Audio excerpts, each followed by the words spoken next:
Hello friends, जय जगन्नाथ। आज टिके बेसन तरकारी करवा। मते बेसन तरकारी बहुत भल लगे। साधारणतः बेसन ने तैयारी सब जिनस टेस्टी होता है।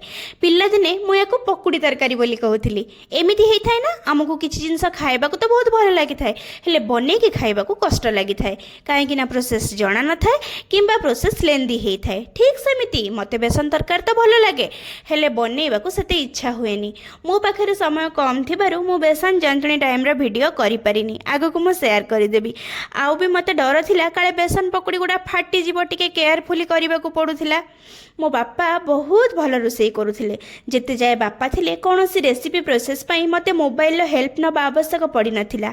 इंटरेस्ट थाए बोली मो बापा पाखरे बसी किछि किछि टिप्स नहीं आसे। बाहाघर पूर्वरु एते भल रोसई मु करि पारु नथिली। बाहाघर परे परे बापा बोऊ नना समस्ते कोऑपरेट करथिले। धीरे धीरे मु सब शिखीगली। बोऊ माने मो सासू मो पाखरे ठिया होई मो हाथ धरी शिखेला भली सब किछि धीरे धीरे शिखेदेले। मु एमिति झियो थिली, मते भात केमिति हब भाबी डर लागुथिला।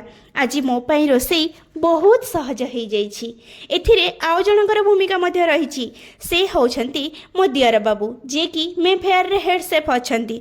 सेथि पई से बहुत थरा अवार्डेड भी।